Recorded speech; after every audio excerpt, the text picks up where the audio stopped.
Hello, hello, hello. We are live. This is Uncle Tickles. You are watching the movie club that is like a book club, but with movies. Today we are talking about The Graduate, made in 1967, directed by Mike Nichols. And to talk about that today with us, we have a special guest, Dancing Sean from History of Westeros and the Dancing Sean YouTube channel fame. Sean, say hello to all the listeners out there and watchers and introduce yourself. Hello, everybody. I'm excited to be here. This is an awesome thing Tommy's got put together, and this is an awesome movie to talk about. This is my favorite thing in the world to do is talk about movies and television, film, media in general, I guess. And this one is a good candidate, a good subject. Yeah, it is a good candidate, and we should talk about that for a second because I'm not sure all the people who are in the TMC, the movie club, know this, but the movies that we vote on each week moving forward, they're going to be movies that are picked by our guests. So, Sean, you picked The Graduate. You also picked the three other movies: No Country for Old Men, Contact, and then what was the fourth choice? Eighth Grade. Eighth Grade. Yeah, correct. Just talk a little bit about how you chose the four movies you picked. Well, I could talk a long time about it, by the way. Right. Coming up with lists and analyzing this type of thing, I probably could spend too much time and brain power on it. But some factors were that I wanted to pick things. One, I wanted to have some variety, right? I want to have I didn't want to pick like 4 crime dramas or 4 movies from the 70s or something. I want to have some variety, right? So,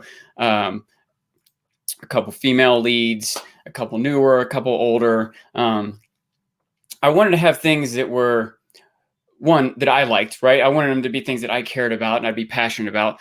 I also wanted them to be not too remote, maybe not the most obvious, big, popular things, maybe not, I don't know, Forrest Gump and the Avengers, but also not some weird niche 1940 French art movie. I mean? I wanted to be things that were a large number of people have at least heard of, if not seen. And, you know what I mean? I was trying to strike a balance between a bunch of different things, basically. And I thought you did a really good job of that. I thought there were 4, very different but intriguing choices for different reasons. Excuse me. It made it tough to watch the poll, right? Like, I don't know what I'm rooting for here, right? Totally. And I know a couple people I was talking with had really debated their choice, their vote, and went back and forth. And even afterwards, there were a couple people who, they were thinking, is this the right movie? I'm glad they picked the movie they did, because for me personally, I hadn't seen The Graduate in, I think it was 28 years. I saw it in 1993. We'll talk about that first viewing for me with my grandma. And so, for me, it was basically like watching it again for the first time. I largely blocked out the second half of this movie. We're going to in your memory from having seen it in the past, right? Yeah, I mean, so I remembered the first half pretty vividly and pretty well. I was actually surprised as I'm watching it, to the point where I was like, okay, maybe I do remember this a lot better. And then there's a shift, pretty much, around the second date, where I think the movie does a dramatic shift, and maybe, I don't know if it's subconsciously or consciously, my mind blocked that out. So a lot to unpack and a lot to say about that. But before we do, I think one of the things that was really interesting to me when I started to dig into the film was learning a little bit more about the context surrounding it. And I think learning about that made me appreciate the film so much more. We always like to talk about, I guess, I forget the term you use, the legacy or the authority, the authorities. Appeal to authority. Appeal to authorities. That's correct. It's not always safe, right? You can't purely rely on it. But a lot of times, when all the critics agree, well, okay, maybe there's something to that, right? So yeah, and it scored an 80% on IMDb, and an 8 out of 10 on IMDb, and then a 90% fan score on Rotten Tomatoes. So very highly regarded film. But I want to point out, by the way, there are only 4 movies on IMDb that have a 9, just so you know. It's a very tight bell curve scale on IMDb. So, do you happen to know the 4? Oh, man, I don't remember exactly. You could probably guess. It's like Godfather, Shawshank Redemption, Star Wars, Gotcha. But yeah, let's talk about the context. This film is filmed in 1967, as I said at the beginning of the show. So let's talk about it, Scott. If you want to take it away there, Sean. Yeah. I mean, in the 60s, you can't really talk about the 60s, really the 70s too, but really 67 really was, that's when the Vietnam War was really kicking in. That's when the feminist movement was just starting. It was a very tumultuous time. There's a lot of change happening in society, in American society, I guess, especially. And there's always lots of change, I guess, you know what I mean? And especially nowadays, things seem to be so accelerated with the internet and the media that we have. But at that time, things were starting to pick up. You know, TV was still relatively new. The space race was starting. One neat thing that happened that year was the Beatles, the first worldwide satellite broadcast happened in 1967. And 400 million people at the same time, which again, that number was a lot bigger in 1967, but it's still bigger than the whole United States population right now. Listen to All You Need Is Love by the Beatles. You know, there was a certain sort of connectivity and progress happening in the world. Thurgood Marshall was the first Black man signed to the Supreme Court. The Feminine Mystique by Betty Friedan was released. Loving versus Virginia, which was the court case that I just can't believe they had to have a court case for this, but it was a different time. But that's the court case that allowed interracial marriages. You know what I mean? But at the same time, we had the Vietnam War. We had a draft. Muhammad Ali refused to serve. Tens of thousands of people were marching in the streets against the Vietnam War. And again, do you know what I can't get 10 people organized without the internet, right? How do they get 50,000 people to go to the same place at the same time for the same cause and march? I mean, so it's really, in addition to the Vietnam War, but also race riots were happening. There were hundreds and hundreds of, just in 1967, hundreds of arrests, hundreds of fires, hundreds of injuries. 106 people died in race riots in 1960. Like it's kind of news now when like one person dies, you know, and you know what? And all 106 of these probably weren't even very well covered in the media, you know. Anyway, it was a lot going on in society, and a lot of it, I think, was this divide in generations, which again is kind of a universal thing, right? It's not like only in the 60s did they have this, but I think it was a little bigger at that time. But that idea in general is part of what I think makes this movie, I don't know how to say this, universal or whatever, you know, coming of age films, are common. But it's in that context that we're seeing Ben graduate from college, and then look at what he's supposed to do with the rest of his life. And all these adults telling him plastics or whatever. And think about what adults in the 60s were telling their kids what they're supposed to be doing. You know, I think that the audience going to see this in 1967 really resonated with them. And we'll get to it a little bit more, but it hit big. It was the biggest moneymaker of the year. It's adjusting for inflation. It's the 25th biggest moneymaker of all time. It won 7 Academy, or it was nominated for 7 Academy Awards, won one. Anyway. And I think there's a really interesting point to be made about this movie. So you just said this movie resonated with viewers in 1967, and I wouldn't argue with that at all. I think it's hard watching this because it's one of those things that's treated as, I think maybe even the director, and this is probably common, when you're sitting in something so momentous, you take it for granted that you have to actually put the context of history surrounding all this stuff, because you're not beaten over the head. I don't know if Vietnam is mentioned once in the whole film.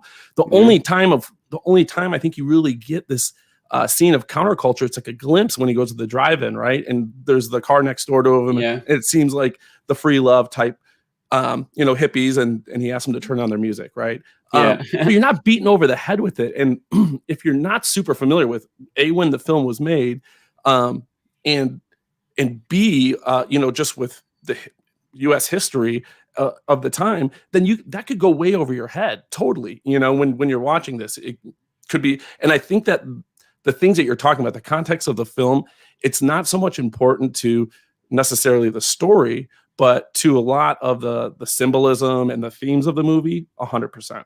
Does that sound about right?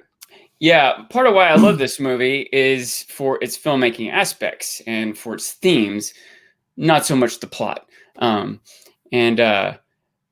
it's not necessarily even a bad plot, although there are some, especially now, some of the context in modern times make me, even since the last time I saw it, until like this past week or whatever, but I was like, like things like, some better and worse, like gaslighting. I didn't have that phrase in my brain to use for what Miss Robinson was doing, and stalking. I hadn't considered that angle for what Ben was doing, Right. but yeah, no, for sure. And there's the context historically, and there's also, I know you want to just touch on this really quickly, the context from a filmmaking standpoint, right? Yes.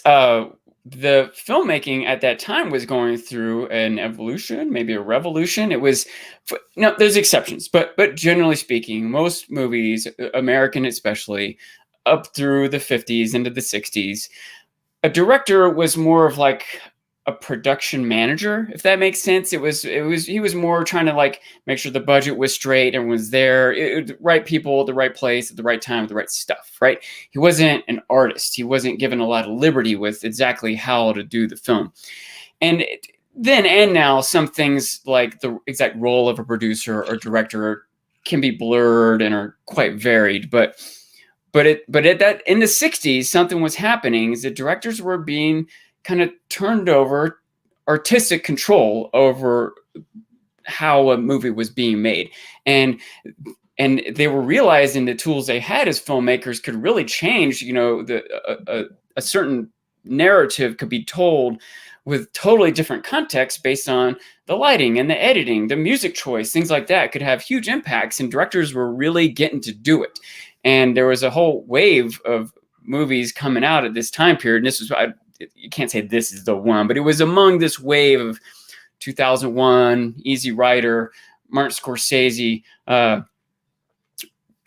This new wave of filmmaking was starting to happen, and this movie was part of it. I want to give, obviously, the director I'm talking about gets a lot of credit, but the guy who was the distributor, but again, it's kind of blurred exactly what a distributor, producer, director sometimes are. Joseph Levine, he was actually quite the player in the filmmaking industry. He was a Russian immigrant, dirt poor, started off just trying to get a movie theater in his neighborhood, and he put the profits from that into to distributing and producing small movies. And he just built up from where he would spend $3,000 and make $50,000, and then spend $50,000 and made $800,000, and then made $3 million, and all of a sudden he's making The Graduate. And he made the career of Sophia Loren. He kind of had his finger on the pulse. He got her movies brought over here and produced and marketed. He brought Godzilla. He brought Godzilla to the world. He's the one that brought that over from Japan and make that big. So I think he's an interesting character and should get some credit for making this movie happen. Mike Nichols, you pointed out a similar story to Levine, a Jewish refugee from Germany, coming over from Germany, dirt poor. An amazing guy, and that's another reason why I'm glad this movie was chosen. Is I was aware of Mike Nichols, but I don't think I really knew, and I didn't know about the year that he had. We're talking about the context of this film. So the director, Mike Nichols, when this film comes out in 1967, he has 4 hit plays simultaneously running on Broadway. His first film had already come out to critical acclaim, Who's Afraid of Virginia Woolf, and then The Graduate comes out. Between Virginia Woolf and The Graduate, those 2 films rack up 20 Academy Awards. So just an all-time. I mean, I'm not saying all time is in his generation or his category, just an all-time year for anyone in film. Just anyone in that industry. I had mixed up. I did a preview for this movie and called it his first movie. And I made that mistake because he had actually made the deal with Joseph Levine to make The Graduate first, but Virginia Woolf got put together and released first. He actually got paid more money for Virginia Woolf than The Graduate. Just because the contract had already been set. But yeah, he got an EGOT, or has an EGOT, one of the few people in the world that have done that.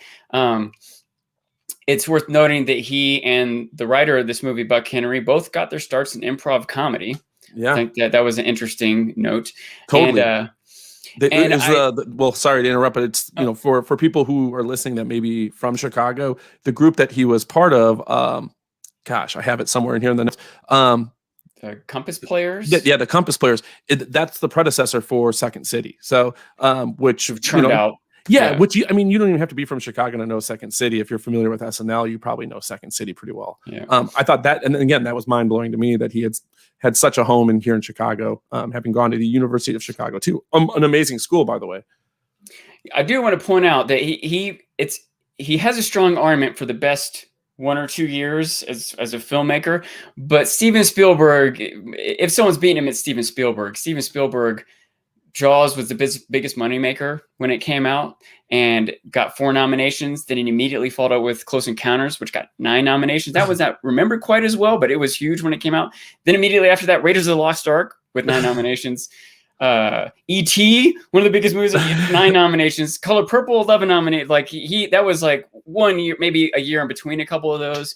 And then like 10 years later, he made Jurassic Park and Schindler's List in the same year. So what's his bomb in there in that run because there is a bomb, right? He had 1941. Okay. But he also, in the middle of all that, he also produced The Goonies, Poltergeist, and Gremlins. You know what I mean? Like, but not having as good a year as Steven Spielberg is not a knock, though. Mike Nichols, for sure. I was going to say, right? You're not going to get too much argument from me as far as Spielberg being in that top category.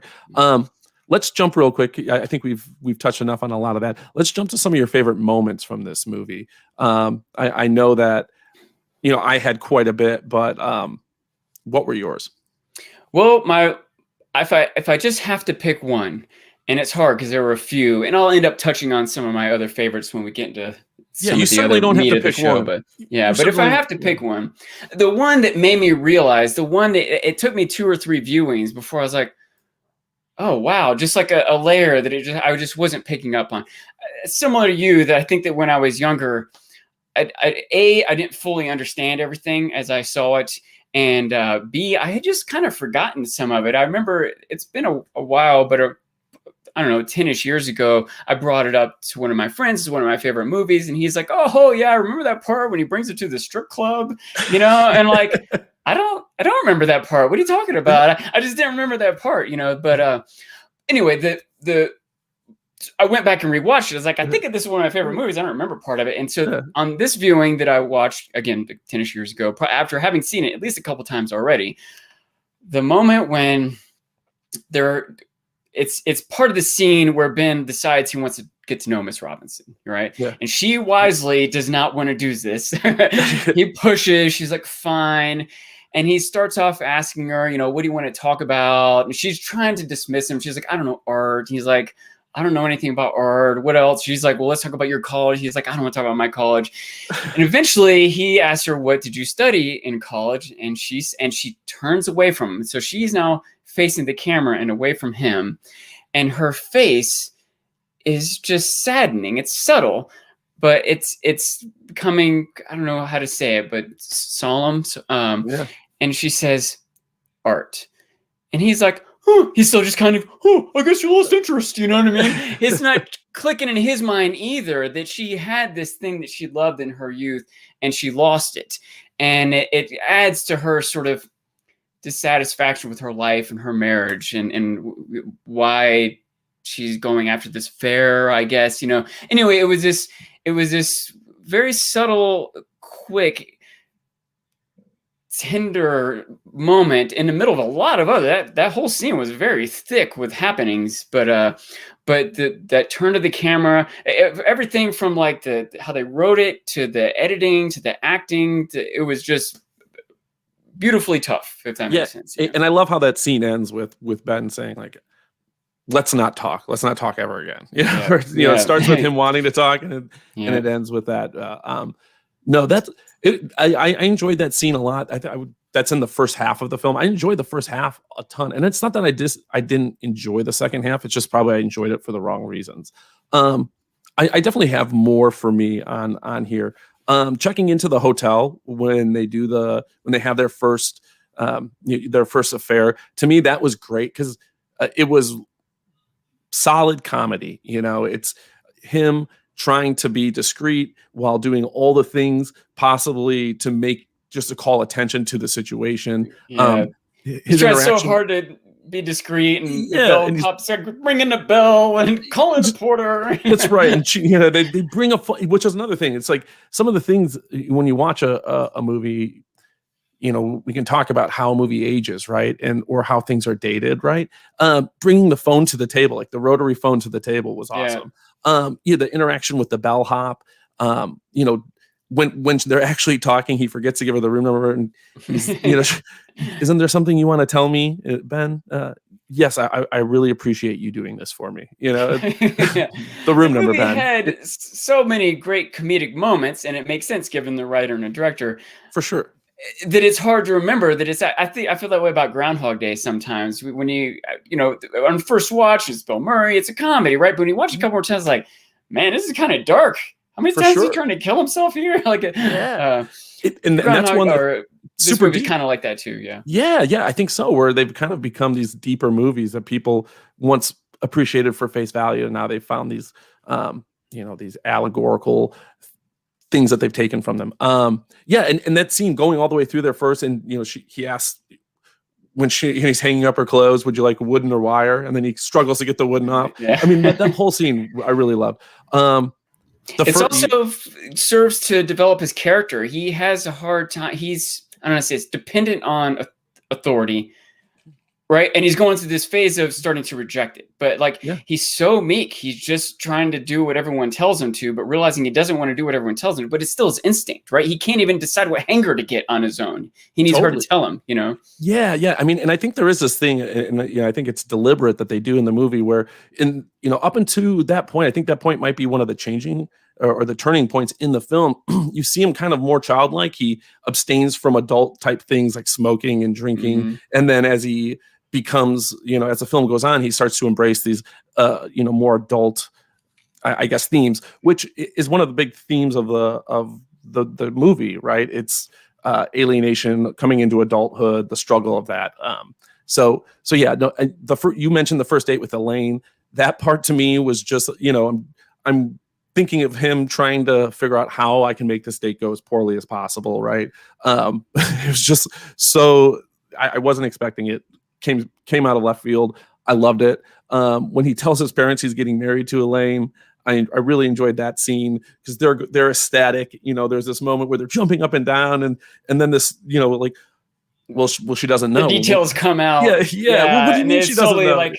He picks up the phone, and by the end he's like hanging up the phone. Like, what? Think about this. I mean, we'll talk about this later too. He's picking up the phone to call the Robinsons and consider everything that the Robinsons have just been through because of Ben, right? Mm-hmm. And then the dad is clearly oblivious to all that. And then on top of it is about to call, Mr. Robinson and say, hey, have you heard the good news? Yeah. We'll talk more, but in my opinion, at that point, Mr. Robinson doesn't know. I don't think he knows it. No. Oh, no. I think Mr. Okay, yeah. Clearly, Mr. Robinson is in the dark. Mrs. Robinson, I think there may be some evidence that she may be hip to the game. At least something. Yeah. She clearly knows something's afoot. We'll talk about that later. So yeah, I love that scene. I thought it was well, no, she actually hates me right now. Yeah. And then the scuba scene, which I loved. This is the scene where the parents are having a party. They give him the scuba gear. They've kind of pressure him into wearing the scuba gear for all the guests. He relents. He does it. Again, this feels like, when you're a little kid and your parents buy you like the sailor outfit or the cowboy costume. A Christmas Story? Remember A Christmas Story? Yes. I guarantee you that's what they had in mind. The inspiration. And with the bunny outfit, yeah. Another great inspiration, another movie that I think a lot of people love that maybe drew inspiration on this scene, Ferris Bueller's Day Off. The scene where he's on the diving board and he kind of just like rolls in and then he's floating in the water and he's just down there. Very reminiscent of these scenes where Hoffman goes and I know the water's again, it's symbolism, right? It's the symbol of him drowning. When every time he feels overwhelmed by adulthood, you'll see him either if he's not underwater, and this is why I chose the background of the fish tank. You see him a lot of times put up against a fish tank like he's underwater drowning, right? Yep. And The fish are imprisoned. The fish are in prison. And, Yeah. and what's really cool about the scuba scene is in the very, towards the beginning, there was a scene with him just by the, in front of the fish tank. And as it zooms in, you see the scuba diver, and it's the exact same position as Ben is in when he's in this. So there's that full circle. Again, love that. I love when filmmakers put that detail into the movie. There's no way on your first watch you're picking all these things up. No, exactly. That's why, to me, part of a really good movie, when you watch it more times, you pick up on more. It's natural the first time you watch a movie, you're just trying to get the names of the characters and the plot down. But and there's nothing necessarily wrong with this, but most big action blockbuster hits, that's all there is to them, really. You know what I mean? Yeah. But usually the movies that are all-time classics, Academy Award winners, they're the ones that have all these subtleties that you don't immediately pick up on, but when you do, you realize, oh wow, that has meaning, that added a layer. Maybe subconsciously it might have affected how you thought about a character or a moment or whatever. Totally. And I do want to give a shout out to Josh Wood in the chat. He's answering the question, the 4 movies with a 9 score, on IMDb. Awesome. Shawshank, Godfather 2, Dark Knight. I was pretty close. Yeah, pretty close. 2 out of 4. Exactly. So, it's funny listening to you talk about movies because, some of our listeners will probably already notice that this isn't our normal episode. It may be a little more high level than we're normally talking. It's one of the reasons I want to have you as a guest because I can make some fart noises if that helps. Yeah, please. Let's go some blue humor. Let's,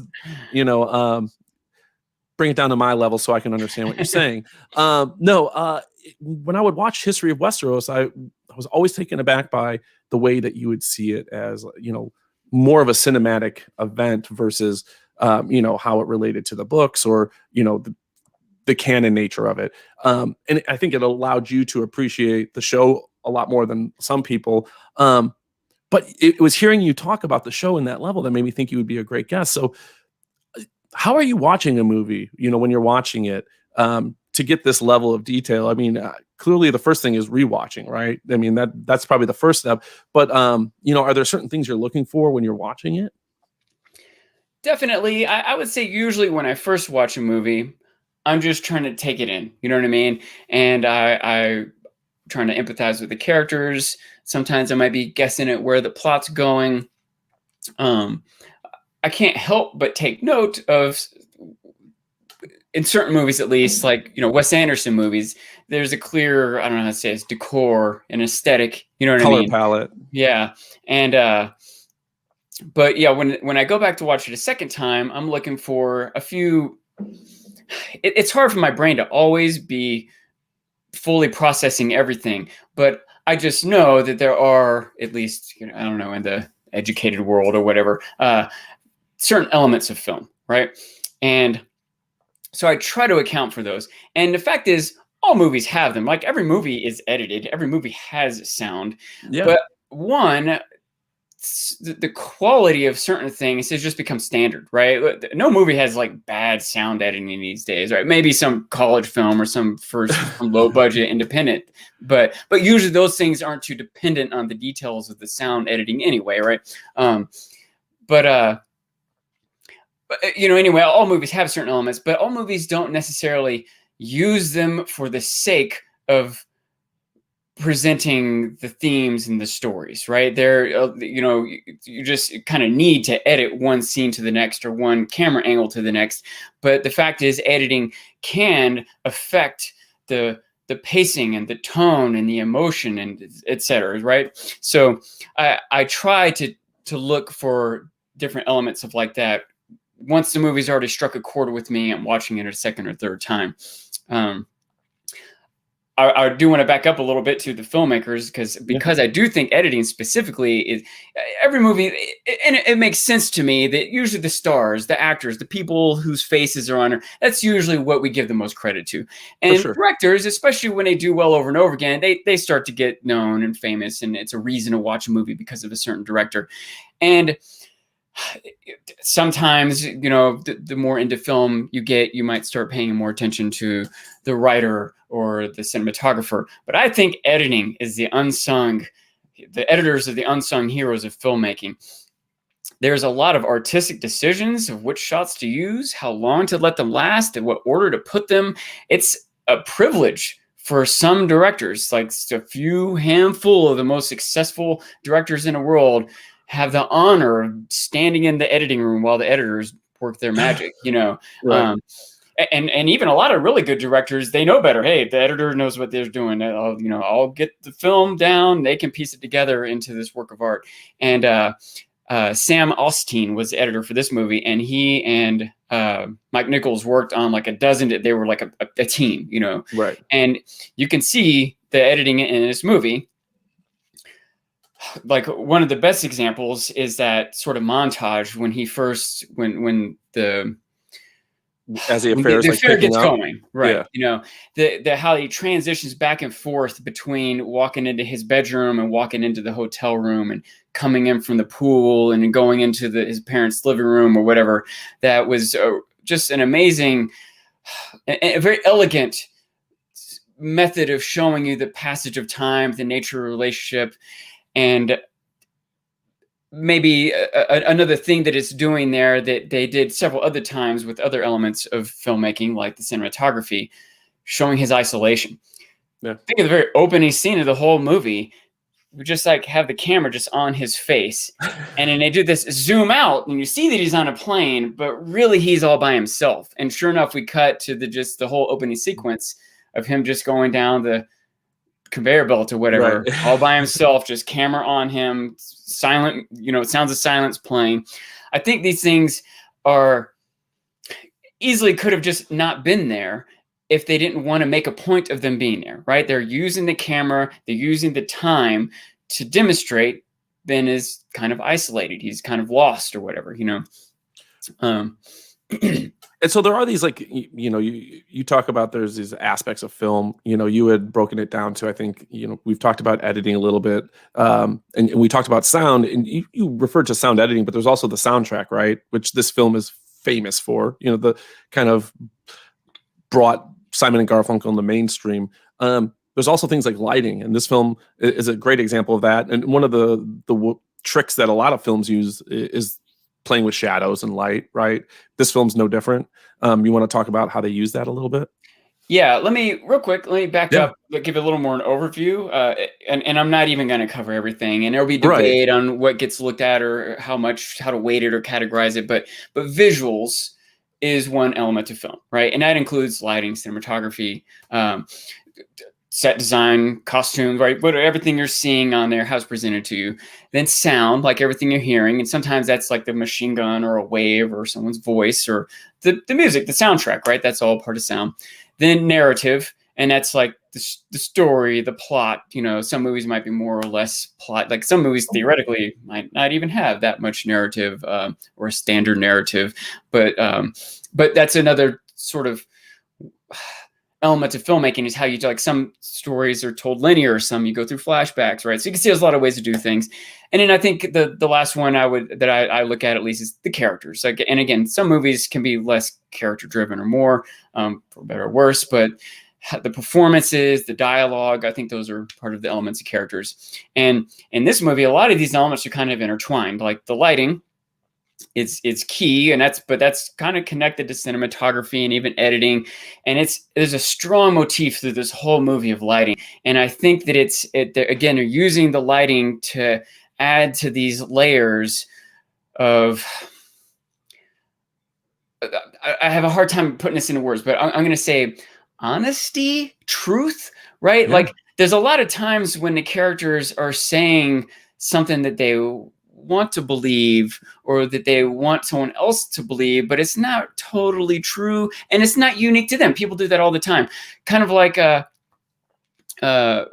that confrontation they have in a hotel room when they start to kind of get at each other. Like, Elaine's not good enough for me. Is that what it is? She's like, no, he's not. But by the end of that, they calm down a little bit and they're like, I'm sorry, I didn't really mean that.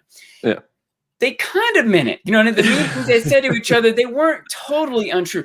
They didn't mean to say it. And sometimes that's part of what truth is whether or not it's You see what I'm saying? It's kind of blurry. We could talk forever about that. But my point is, through that scene, they kept turning a light switch on and off, right? They kept being in the dark and not in the dark. And before their first meeting, when Ben went to the room and he's waiting for Miss Robinson to show him, he kept playing around with the lighting. He's turning to open the door, crack the door. It's constantly through the movie. And in fact, there was even a scene when Mr. Robinson showed up at Ben's dorm. I think this is the best example. Yeah, totally. Because when you told me this, it was like pun intended, a light went on for me. And I was like, holy shit, I totally missed that. He was shrouded in darkness. You could barely make out his face, right? And through the course of their conversation, at one point, he even said, I can see in the dark. I've been here quite a while. I think Ben was gonna turn the switch on or something. And he was like, say, unclench your fist. He's like, I can see in the dark, I've been here quite a while. But he meant in that moment, I can tell you're clenching your fist. You don't need to turn the lights on. But also, he's been in the dark. He's been blind to what's been happening right in front of him in this whole time. And I think another moment when this happened, which is a little bit less lighting per se, but there is a motif that's very connected to lighting because constantly a character might be silhouetted or in the shadows. But sometimes the faces are obscured.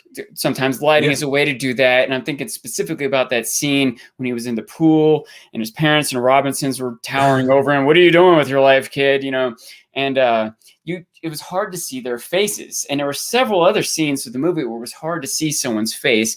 And one of the best ones was another sort of camera trick. I don't want to use the word trick, technique, okay, was shifting of focus. And a rack focus, right? It's called a rack focus? Yeah. Well, there's different ways to do it, I guess. Okay, and so, and often it's used when you have a character in a foreground and a background, and rather than cutting back and forth to two camera angles, you shift focus on one or the other. Does that make sense? Yep. And they did that a lot. But man, another contender for my favorite scene in a movie was when Miss Robinson's threatening Ben to reveal the affair. The second date. He goes to pick her up for the second date. Miss Robinson comes into the car instead of Elaine. Yeah. And he comes running in from the room, trying to beat Miss Robinson to the punch of spilling the beans, and tries to explain to Elaine. And she's like, what? She's like happy and in this good mood for their date. And he's like, it wasn't just any woman. And in the background, Miss Robinson comes up behind them and the camera focus shifts to her. Mm-hmm. Then Elaine turns around, turns back to Ben. And when she turns back, her face is completely blurry. It's just, it's not even like slightly out of focus. It's just a blur. But then it slowly clarifies, just as in Elaine's mind, she realizes it's her own mother. Yeah. That was so awesome. And then immediately after that, she goes storming out, and Ben goes into the hallway, and we see Miss Robinson, and it's almost a reverse of what we saw in the beginning when we saw, well, I guess it's not a reverse. It's a reflection of when we saw Ben up close, and then it kind of panned out, and you realize he's alone, even if he's around people. We have this close-up of Miss Robinson, and it seems like she's right in Ben's face, but we back out, and she's way down the hall. She's all by her, even though she's in her own home. Right. She's all by herself. You know what I mean? Very Hitchcock-like. Yeah. Yeah. It was almost like, I was like, whoa, almost horror-like moment there. But I want to bring you back because I don't think you closed the loop on the one in the pool. There's a shot where they're over them, and one of the cool things they do is it's similar to what the scene was like with Mr. Robinson, where they ask him what is he, what are you doing, Ben? And he's like, I'm just drifting. Mm-hmm. And it's again it's a literal description for what he's doing, but there's a double meaning. It's this. Yeah, it's almost like a triple layer there because it's sort of this humor. We got that earlier in the movie too, when all the family's friends are all there to congratulate him, and he just doesn't want anything to do with it. And this woman's like, well, what are you going to do now? And he's like, I was going to go out to my room. No, with your life. Like, that's a harder question. And here, what are you doing? drifting. I mean, he's drifting in a pool, so it's like comedic, but really, they mean, what are you doing with your life? Yeah. But also, he's drifting in his life, right? He literally is drifting. Yeah.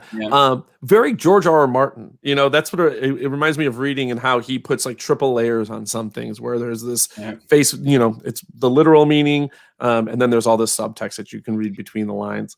I was going to bring it up later, but some other things in that party early on, you remember people telling him like, hey, how about that new car? You'll pick up some girls with that, and someone's like, well, I think he's past picking up the teeny boppers. He sure is, and Mr. Robinson is telling him, you need to go sow your wild oats. Oh, yeah. Right, dear? And Mr. Robinson's like, yep. You do need to do, there's so much like foreshadowing and irony being set up in those first few scenes. Oh, yeah. And one of the other things that I happened to notice on my last rewatch is as he's walking down to the party, there's that, they kind of linger on that painting of the sad clown, right? Who's the sad clown in this? That's basically Dustin Hoffman's kind of character. I thought that was pretty well done there. Shall we jump into best performances? Or do you have a little bit more to cover? Let's see. Here? I do want to say real quick before we get out of these filmmaking aspects, I want to credit to the cinematographer. I've lost his name. Surtees, Robert Surtees, if I'm saying that right.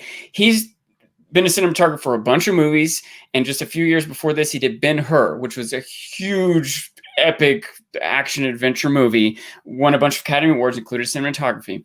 And he's done a bunch of other movies, and he's kind of known for doing a wide variety of movies. And he said that The Graduate, he did more in this movie than any other movie as far as camera work goes. And it's also worth noting they were using a new type of camera that allowed those super long zooms. Remember, like we talked about some of them, like at Berkeley, when I zoomed way far out into a lane and into Ben, sitting on the bench waiting for. So it wasn't the first time that anyone ever used this lens, but it was one of the first. And it was another thing that was happening in the 60s that like just new technology was being used by directors. Good, the Bad, and the Ugly, same thing. That was the first time the lens they used in that movie that they had ever used. But anyway, let's get on to, what did you say, our the characters we're going to talk about? Well, actually, I want to do that, but before we do that, really quick, your first viewing experience with this. Go ahead. No. I was just curious. When I'd watched this, early on in my life, and then not until recently. Was this clearly it's one of your favorites? But how did it come onto your radar? I'm pretty sure, I wish I could remember a little bit better, but I'm pretty sure the first time I saw it was when the AFI, the American Film Institute, released their top 100 movies of all time.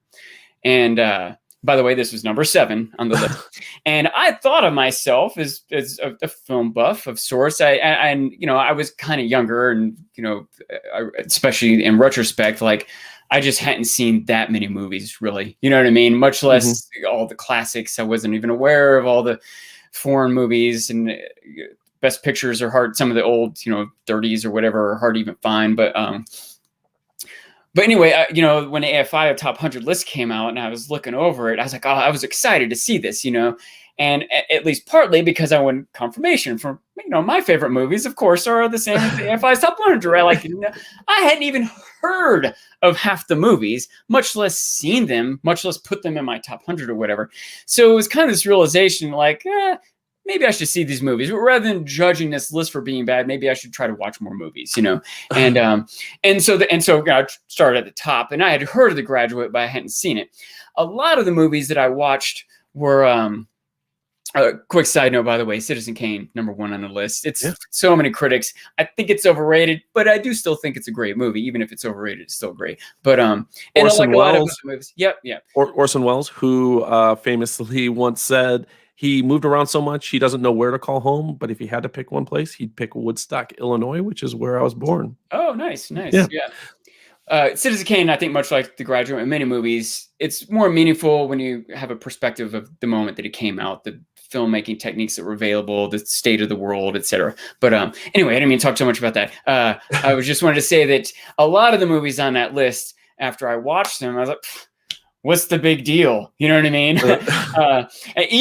Maybe I had too high expectations or whatever, but The Graduate was not one of those. The Graduate was one I was like, oh, this is a great movie. You know, that one really did, I don't know, hit me. I got that one. But that said, the more I watched it over time, the more I appreciated it. I think after watching it that first time, I might have stuck it in my top 100 list, but now it's in my top 10, maybe even top 5 list. It's now, how old were you at that time? 20. Okay. 20. Yeah. Maybe it was 22, but young 20s at least. Yeah. So for me, I already mentioned that I watched this originally in 1993. And the reason I know the date specifically was the reason I watched this movie, it was driven very much by having watched another movie. My yaya had taken me to see Wayne's World 2 in the theater. And after we saw Wayne's World 2, which famously parodies the ending of this, where Wayne is running all over the town, trying to stop the wedding. You know, I mean, it's a shot, almost shot for shot. You know, it's great. And so my grandma says, well, that was from The Graduate. That was, nope. I'm 11 years old at the time. Yeah. No, I have no idea. But here's the thing. I was always into movies. Did she actually expect you to? No, she did. Because here's the thing. I think I've talked about this in the New Dad podcast, but in my town, in Woodstock, Illinois, we had a theater that was 99 cents for a ticket. Now, the movies that came there were essentially just, like weeks away from 1967? No, it was weeks away from going to video, right? So, like, I mean, sometimes if the movie ran long enough, you would have you could either go rent it at Blockbuster for like $2, or you could go to the movie theater and see it for $1, right? 99 cents. And so that was like kind of like our babysitter. My parents would take us there, and that's, like, I watched almost everything between, I don't know, like 90 and, really probably 96 almost. Almost any movie that came out, I probably saw multiple times, right? And my yaya knew I was into movies, so she was like, "Oh, well, you got to see The Graduate. If you haven't seen The Graduate, it's a classic." So we left that movie and we went and watched The Graduate, and so that was my first viewing, which is awkward when you consider one of the major themes of this movie is a young boy hooking up with an older, or a young man hooking up with an older woman, and I'm watching it with my grandma. So. There's a connection to Wayne's World 2 there, but the connection goes even deeper. So the reason my grandma took me to see Wayne's World 2 is because a second cousin was actually in the movie. He played Jim Morrison in the opening scene where Wayne has the Wayne's World movie. Yeah, in the Wayne's World movie, Jim Morrison. He's in the desert with the naked Indian and Wayne. So that's why we were there. That's why we saw Wayne's We've all been there. Yeah, we've all been there. We've all had that dream. Crazy connection to The Graduate. My cousin's name, Michael Nichols. It's spelled differently. It's Nickles, but it doesn't count. Doesn't count. But it's not really him. Yeah. So crazy connections to Wayne's World 2. That was my and my kind of close connection. He directed a film called Do You Want to Dance? If you can ever find it out there, I'm in the very last scene. There's a dance scene. He allowed me to come on and be an extra. So if you can fast forward to the end, Do You Want to Dance? I'm way in there. You'll spot me with a silver shirt, sport my best dance moves. You sure this wasn't 1967? This was the filming of this was 1997. The Do You Want to Dance was like 1997, 1996. I was a freshman in high school. So we're going to get to best performances, but I do have one other question. Now, I do know you are happily married recently, but I have to ask, have you ever been propositioned by an older woman? Not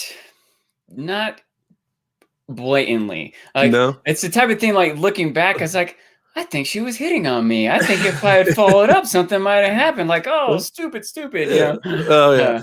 No, so my experience with this was and I've kind of told bits of the story, but at a summer fest, I was 16 years old, and we went to go see the band Journey, and there were some 40-year-old women that were buying us beer, and one of my friends who was actually on the Clue podcast, Michael Flynn, I remember at one point looking over, and there's this like very leathered biker 40-year-old woman was giving him a back rub. Just giving him a real hard back rub to one of the Journey slow songs, and thinking like this could go in a very sideways direction very fast. Luckily, we got out of there pretty, I would say relatively unmolested. So, So that was my one big, I guess, run in with older women.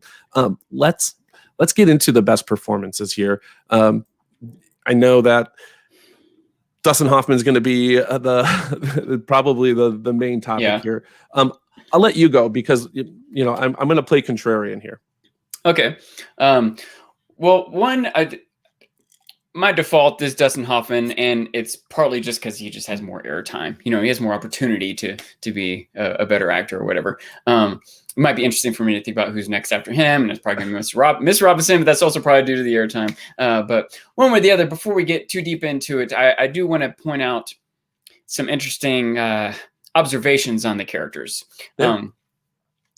One, I tell you, Miss Robinson, this most recent viewing, or a couple viewings, because I hadn't seen Game of Thrones since the last time, she's just Cersei. She's just I can't believe how much she's the same manipulative, arrogant, cutthroat, right? Yeah. Seducing younger men. Like I just can't believe how similar she is to Cersei. And I even had the thought that I wonder if she's maybe the first cougar. I wonder how many times in film that this idea of an older woman, being on the prowl, has been it's almost a trope nowadays, but back then I don't know of any other examples. So, well, spoiler alert, she's my pick. And I was going to talk about this a little bit when I talk about mine, but in my research for the film, I was actually a little dismayed by this, but also I think, I'm seeing it through the context of, 2021 and not through 1967. But,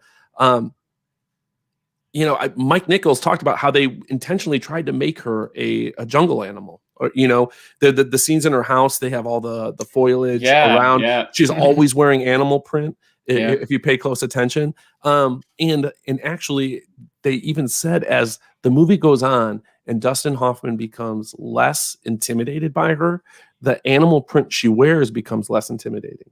So she goes from, early on wearing jaguar or cheetah print to giraffe print, which is more docile and less intimidating. Yeah, interesting. So, again, this is what makes, to me, a movie rewatchable is these sort of things. And this is why we do the movie club, right? Because you can hear us talk about these things and then go back and rewatch it again. And maybe even you're picking these things up as we are too, and reading about them. But yeah, I didn't mean to interrupt. Go on. Oh, it's fine. So anyway, I wanted to point out a few, elements of Ben's character. Yeah. One, and this isn't so much like his personal character, like his personality, but how he's presented, how the character Ben is presented through the movie. So no one listens to him. It's kind of comedic sometimes, but it's also, I think, representing this idea of like the youth that aren't paid attention to by the prior generation, but over and over again, hey, what drink do you want? He's like, what drink do you want? Bourbon? No, I want brandy. And just pour him the bourbon anyway. When he tries to order the drink at the bar and the waiter just goes by, but Miss Robinson's like, waiter, martini. He immediately brings it to her, His character is generally meek and polite, maybe timid. Like sometimes you're one reason why I think this movie is interesting, because I'm kind of torn between whether or not I'm thinking of him as being weak or appropriate. You know what I mean? Like, especially if I put myself in those situations, I think mostly I would behave the same way as him. And even if he doesn't, even if he's not as assertive as I might be or think someone should be, I still don't think he's wrong for not being assertive. But it's also interesting. We get some other things. Hold on, Sean. I'm gonna pause. Go ahead. Do you really want to stand by the statement that you think you would mostly do a lot of the same things that Ben would do in this movie? More toward the beginning than the end. Okay. I just wanted to pause and just be like, let's just really rethink this statement. Okay, cool. Sorry. Again, didn't mean to interrupt, but I just... No, I appreciate it. Yes. It's a good point. A good clarification to make. There's some other things that we learn about him that we don't necessarily see through the course of the movie, because it's important to keep in mind. We're watching him go through a transition and being manipulated. So some judgments we might make on his character might not be completely fair or full to his character. But remember, in the beginning, they kind of make a point that he's hardworking and successful. He was the track star and the editor of the paper, like he has all these accolades, and maybe some of this discussion will come up again more later, but I want to I believe there's more to Ben than what we're seeing through the course of this movie, and that he maybe a lot of his character, his true personality, has been suppressed. He's just gone through his whole life trying to do what he's supposed to do, what his parents make him do, what school expects from him. He's just going through the system, and now he's done with it, and he doesn't want to keep being part of the system, and at this moment, he happens to also get seduced by a manipulative woman. So Yeah.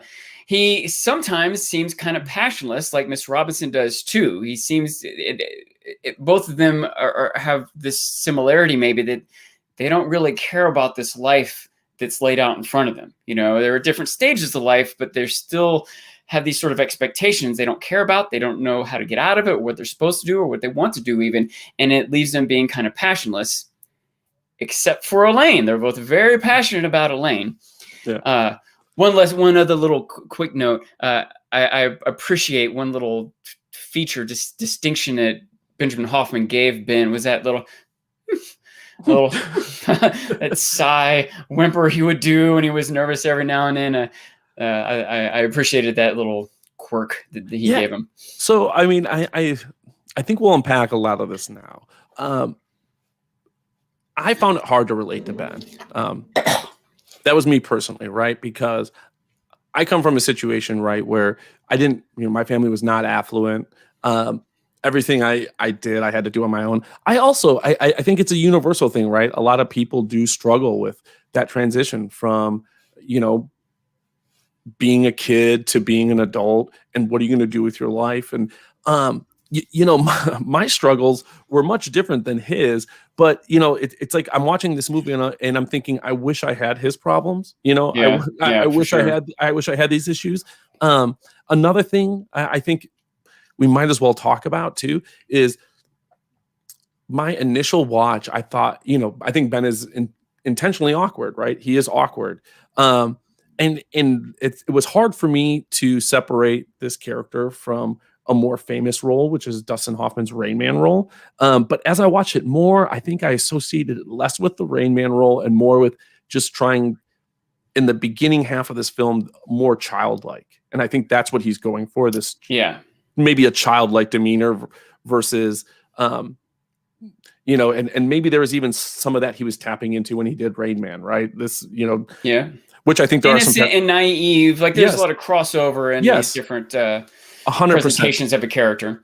100%. But I did find them hard to relate to, and I thought it was, and maybe an interesting, deliberate choice. I didn't find anything in my research about this, but they don't really show Ben with his peers, right? You get him with Elaine, but you don't. The one chance you get with his peers is, again, that shot kind of in the drive-in, where I asked them to turn the music down, and they turn the music all the way up, and he just has to put the top on. So it's like, you wonder if he was a very popular guy. Well, that's another thing I've thought about. Remember that he has graduated college. He's coming home from having graduated college, and then has his 21st birthday. He graduated young. He was, again, I think that he didn't have peers. I think he didn't have friends. I think he just had his nose in his books. He was just trying to be successful and do what you're supposed to do, and didn't have time for friends, didn't have time for peers. He probably didn't have a lot of, I don't know how to say this, social experience or an experience with girls. It's part of why Miss Robinson was so easily able to manipulate him. He was naive to a lot of things, right? You pointed out, like, he didn't drink, he didn't smoke. He was just kind of trying to do what you're supposed to do. And now part of doing what you're supposed to do, sometimes what you're supposed to do is manipulated, right? What we think we're supposed to do is influenced by society. And some parts of society and what you're supposed to do are natural and good, like don't steal, right? But some parts are like pressure from the government to religion, right? Like don't have sex out of marriage or join the army or things like that, And so I think that it might be a little easier to relate to Ben when you realize that, like, I think part of why you're not relating to him is because you feel like he's got all these options. Like, he's a young white kid with a wealth family, a college degree, can do whatever he wants. What's his deal? What's his problem? It made it easier for me to relate to him when I realized that he's a hardworking young kid trying to do the right thing, but not sure about what the right thing is. Does that make sense? I'm not saying you're wrong, but totally. I think there's other angles to come at it from, I also think there's this aspect of pouting about him that I don't like, or just, you know, but that's a total personal bias. I was going to say one other thing about Ben, but I totally lost it there. Sorry. Yep. No. Continue with, continue with what you were saying there. Oh, that's about it. I think that maybe, if we were talking about the characters and the different performances, but to be clear, just because I picked Ben over Miss Robinson doesn't mean I don't think Anne Bancroft did a great job. I do think she did. I think all the performers did a great job, but they just had more to do a good job with than most of the other characters. Maybe a couple other things, I don't know, interesting notes to point out with the different characters. I wonder if Ben's mom, or how much she knew. Remember that scene where she came in the bathroom, like, yeah. What's going on? I don't think she necessarily suspected something was up with Miss Robinson necessarily, but I think she knew he was getting into. She was worried. She was a worried mom about what her son was getting mixed up in. Here's the argument for her having a suspicion on Miss Robinson. That scene happens, and then shortly after that is the scene where they pressure him to take out Elaine.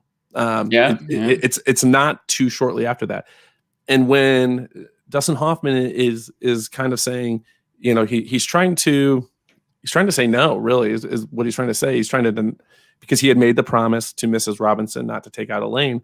His parents are insisting, and his mom says, well, that's fine. I'll just have to invite all the Robinsons over, as if she knows, like, why would, if you don't have a suspicion that it's Mrs. Robinson, then why would you use that leverage to kind of toss him over? Like, why do you think that would work? And it clearly does, because she says that, he tumbles in, goes underwater, does his underwater I'm drowning thing, and then next shot is he's picking up Elaine from a date, and Mrs. Robinson is despondent, right? You get the first ideas of just, that how the real Cersei vibes at that point. Like, that's when you're starting to think like, oh shit. The point I wanted to ask, it just came to me as we were saying that, is there really a likable character in this movie? Because I'm finding maybe Mrs. Robinson the easiest for me to sympathize with. Maybe Mr. Robinson, I guess, but who is there a likable character? Because I'm struggling to find one. I sort of agree with you. I'm kind of back and forth. Again, I think maybe, like, they all definitely have big problems, but I think it's important to note that the mistakes a person makes at a certain point in their life isn't who that person is. Does that make sense? Mm-hmm. Now, sometimes it ends up being who they are. Sometimes they still have to face the consequences of those mistakes, even if that's not really who they are. But I think it's worth noting that, and not that Ms. it's important to have, and not that it's important to have a likable character. I love Always Sunny. All those people are just reprehensible, right? Seinfeld, lots of shows are full of characters that are. It doesn't mean it's bad if there's not a likable person. I'm just wondering. It is interesting. I do think that Ben's mom is the most sympathetic, or does the least wrong. Like, it's not even like the dad is like straight up bad or anything, but he's just corny. Right. At one point, he's kind of pushy with Ben. He's like, I understand if you want to take some time off, but you need to take stock of your life. He's kind of pushing the son, and he's like, come on out and embarrass yourself in front of everyone. Come out in the suit. He's a little insensitive to his son's needs, maybe. For sure. Obtuse. And Mr. Robinson maybe is a little bit of, I want to say a man's man, and it sort of has a positive connotation, but I feel like maybe not necessarily, because remember, he's like, again, it's sort of this irony. He's like, hey, Ben, why don't you go pick up some chicks? He's a little bit of like a chauvinist maybe, and like his wife is clearly not happy with him. And same thing, like, I think that Miss Robinson is, through the course of this movie, doing the worst thing. I think she was the manipulative initiator of seducing Ben. In modern terms, they would say she was grooming him. Some people might even argue that she raped him. She like shoved the drink in his face. She was definitely gaslighting him. Maybe you can understand how crappy her life is and why she might do this, but it's still, she's doing the most actively bad thing, I think. Ben's probably number 2 for going along with this relationship, but he's a 20-year-old kid she's an authority figure to him. She's the friend of the family, the mother, you know what I mean? Like he is really pressured into this. I'm not trying to justify him, but I'm more forgiving of the bad things that he's doing than of the bad things that Miss Robinson is doing. But I think that it's still, especially him, there's so much more to who he is than what we see, the mistakes he makes in this movie. And again, maybe we'll get to this a little bit more later. I know we're going to talk about how the second half unfolds and what happened at the wedding and everything. I'll get back to maybe. It's coming. It's coming, yeah, people. Some other elements of him, but yeah, it is hard it's hard to think. We only have a little bit to go on from the different characters in the movie, but like Elaine is definitely leading Ben on, right? She like loses her temper multiple times. She's got some problems too. She maybe isn't as actively doing the bad manipulator things that the other people are doing, but I'm not going to get on the Elaine leading him on train. Yeah. I don't think I can hop on board on that. I wasn't thinking it until, I wish I could remember the line a little bit better, but there was a scene when he's kind of hounding after her, right? And he, like another good sort of editing trick, he follows her to class, the door closes, then the bell rings, the door opens, and it comes like the passage of time there. But in one of those scenes, he's like, every scene he's on some level asking her, so do you want to go get our license, or when are we going to get married? Are we doing this? And one of those times she says, I don't know, maybe tomorrow. I think she is leading him on. Well, I'm glad you brought up that scene, because at that point, I had mentioned I kind of blocked out the second half of this film.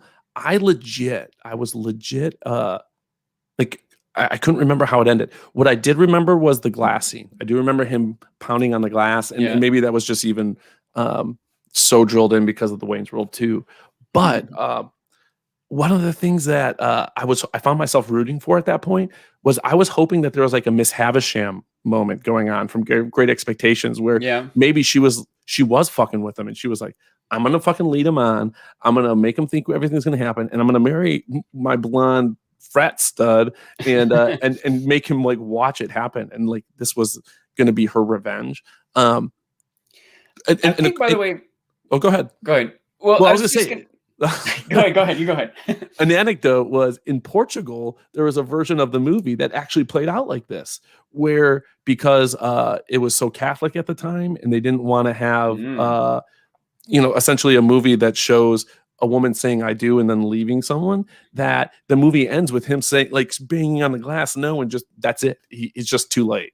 Which, they probably also didn't want to have him swinging a cross around, and which to me, like, I don't know why I think that, but like that's a better movie maybe in my mind. Also, and I'm just going to throw this in here now because I don't know where it really fits, but there was I felt like they kept going back to Ben driving his car fast and recklessly, and there was a part of me that was thinking like, do I not remember that he dies in a car crash? I just felt like that was like, they kept kind of foreshadowing, leading towards that. It was one of those things that I just fucking I think if he dies like on the way to the wedding, and then she doesn't know like why he didn't come to stop it, to me maybe that's more tragic, or I don't know, or maybe that's just too 2021. In 1967 maybe that film doesn't get made.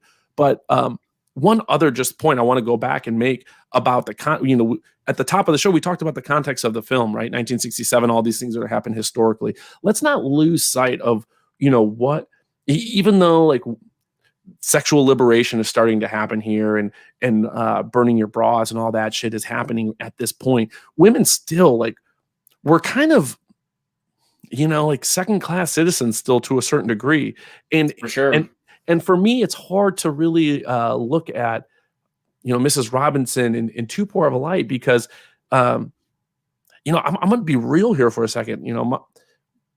My mom was born in 59, so still like she's a little after this period, but she got pregnant early, and her parents shipped her away to have a baby, right? And you kind of hear them allude to this, or Mrs. Robinson, she doesn't allude to it. She basically tells Ben this, well, why did you get married? Well, why do you think, Ben?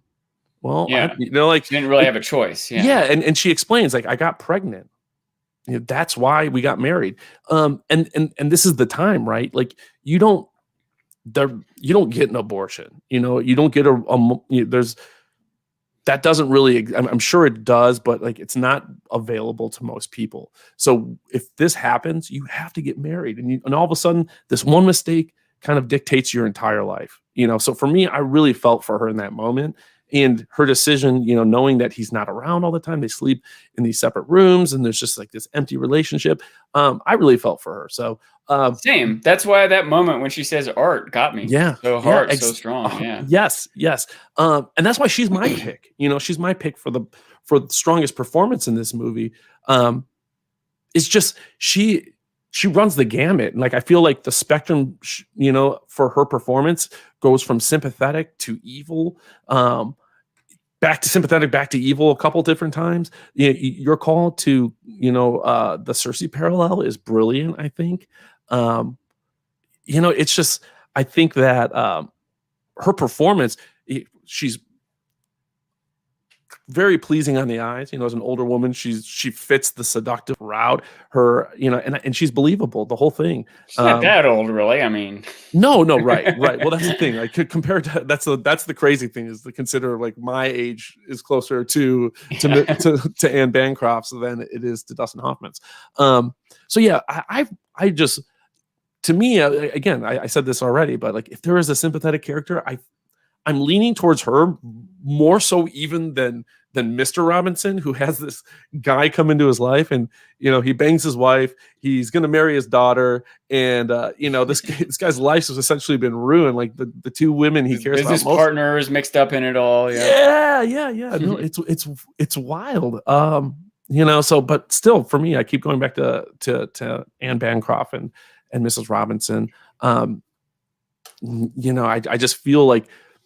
And I don't know, I should have had this more ready, but did she go on to do anything really big or after this? Was this her like crowning achievement? I believe so. I wish I knew a little bit better. I think Anne Bancroft was already an established star when this movie came out. And I don't guarantee you she did something else after this. Yeah. But Catherine Ross was a new star, and she went on to do a few other movies. I do think that I think in her personal life kind of got overwhelmed by the sudden fame. She was in Butch Cassidy and a Sundance Kid just like a couple years later, but I don't know if she did too much after that. But obviously, Dustin Hoffman was the real career made here. But for sure, it would be interesting. It is. It's common for me and everyone when you see a movie that hits you to watch other movies by that same performer. And I don't mean to discourage anyone for doing that. No, but I want to watch other movies by the same director. That's the direction. Birdcage. Birdcage is was one of the ones that actually loved and remembered Mike Nichols as a director of. But it definitely makes me want to go back and watch Angels in America as well, which is one that was close to that. I mean, not close. That was near the end of his career. One thing I learned from this is what a film Who's Afraid of Virginia Woolf was. I haven't seen that movie, so that's like next on my list now. I need to see. Oh yeah, movie, yeah. I actually, I fell asleep watching it last night, but yeah, I was thinking the same thing. It's basically like a bottle episode. It's just like a dinner, right? The whole thing is just like 4 people at a dinner table, right? Yeah. Or at least like, I like that kind of like unique presentation, 12 men in a room type thing. Yeah. Shall we go on to the second half? Are we ready to do this? Yeah, it's some of the comments I have even on what you're talking about now. I expect to come out through the rest of this. So let's go ahead with it. Yeah. Okay, cool. So we are going to do the second half of this movie, which to me, again, I like it, but I think it's unintentionally funny. I'm not sure that they were going for this humor that I found. Let's just chronologically kind of hit through how this movie, the second half of this finishes. So Ben goes on the date with Elaine, right? He takes her to the strip club. The dancer famously booby tassels the back of her head while she cries. She runs out, leaves. And this would be enough, right? This would be enough for most people to just be like, I'm going to call it a night. Ben apologizes. They go out. They have a bite to eat at the drive-in. And then he drives her home. They want to have another drink. So they're trying to find a late night bar. she suggests the Taft Hotel, which is where he goes for his liaisons with Mrs. Robinson. There's a hilarious scene where everyone knows him. Oh gosh, what is his name? Mr. Goldberg or Mr. Goldstein? Gladstone. Mr. Gladstone. Yeah, Joey Gladstone. Yeah, and so there's this. She's trying to figure out what's going on. All the bellboys, the concierge, everyone. Mr. Gladstone. Oh, they must have me confused with someone else. He totally comes out that and she asks him, like, she's smart enough to put it together. Like, are you having an affair? Yes. He comes clean, but doesn't come clean that it's her mom, that it's this older woman with a son. So it seems like the next day, if I'm remembering, he's like, can I take you out tomorrow? Yeah, cool. There goes to pick her up for a drive. Instead of her getting in the car, Mrs. Robinson gets in. She's disheveled. Her makeup's running. It's raining out, right? And she's, I think that's done very well. She's she's disheveled. She's out of. It shows this sort of franticness and determination or whatever. Yeah. Yes, and it's just kind of like, okay, she's losing her shit. You realize like how far she's willing to go. Like I'm willing to tell her is what she says. He decides, okay, well, I mean, this is how crazy it gets. Like, he's impulsive. Okay, well, you're going to tell her? Well, I'm not even going to consider that you might be bluffing. I'm just going to go run into the house and tell her first, right? So he runs in. You have this great scene that you're talking about with the rack focus. He's telling her, that woman, the older woman, well, shifts focus to Mrs. Robinson in the back, Elaine putting it together, refocus back to Elaine. She's destroyed, clearly. Mrs. Robinson's destroyed. She's hit with the reality of what she's done. Now the stalking sets in, right? So Ben starts stalking. He's showing up at the house. He's from a distance. He's looking. He's watching. Mr. Robinson's taking Elaine back to college. I see that that's happening. So now I'm going to tell my parents that, we're getting married. I'm just going to, even though I know that's what I know how misleading and how much this might destroy them when they find out the reality of it. I'm going to move to Berkeley on a whim, even though I know she hates me. I'm going to stalk her. He stalks her, shows up on a bus, while she's on her way to a date with her boyfriend. And she's cool with it. Then she shows up back at his room. She's upset, clearly, but she wants answers. She wants closure. That I understand. I don't find that problematic. What I do find problematic is we now learn that what Mrs. Robinson has told the family is that Ben raped her. Ben just has to say, like, nope, I didn't rape her. That's crazy. And maybe she knows her mom, maybe like That's my thought here is that in the back of her mind, she knows. Yeah, that either, I think here's some possibilities that she made that up in her own mind, that Miss Robinson didn't even tell her. That might be a way for her to justify it. I'm not very confident about that theory, but what I think is more likely is that that's what her mom told her. But we've seen how manipulative she is. We've seen how she gaslights people. Right. It's Elaine's mom. She's got to know. Does that make sense? I think Elaine knows that her mom. You know what I mean? Like, I think Elaine knows that that's not the truth. In the moment that she's upset, and and Ben says we had an affair, and she has an argument with her mom. Of course, Miss Robinson says that, and Elaine accepts it. You know what I mean? But I don't think that Elaine really believes it, especially as time passes. She probably pieces it together, and I also don't think that she told Mr. Robinson either. I mean, it's. Wait, you don't think she told Mr. Robinson what? About the affair. I think he's still in the dark at this point. When Elaine goes to college, when Ben goes after, Ben's there for weeks, right? Yeah, in Berkeley. I think that Mr. Robinson, as soon as he finds up, he shows up there. I don't think that he knew until that moment. See, I disagree. I think what happens is Elaine explains that she's going to marry Ben. And then Mr. Robinson's like, wait, what? You're going to marry Ben, the dude that raped our mom? I think that when Elaine's going to marry Ben, that's when Mrs. Robinson tells Mr. Robinson, because Mr. Robinson doesn't want it to happen. And so she's like, okay, tell Mr. Robinson. He will not let it happen. He'll pull her college funding. He'll go up there and tell Ben off. So she's told Elaine, but she hasn't told the husband. That's what I think. Here's there's a number of reasons I have for thinking about it, but here's just one thought. Like the fact that even when Mr. Robinson does show up, he shows up, he what he says to Ben is, I might be able to get the police involved. You're filth. He doesn't say, I'm calling the police because you raped my wife, right? Well, he would definitely call the police if he thought that Ben raped his wife. He's wondering if he can get the police involved. Well, see, I don't know about this. I think this is, again, we have to step back. We're thinking about this from 2021. This is 1967, where maybe victims aren't believed as much as they are now. And I still don't even think they're really believed as much as they should be now, you know, like but at this time, for sure, you know, men had, I would say, more pull in the court of law.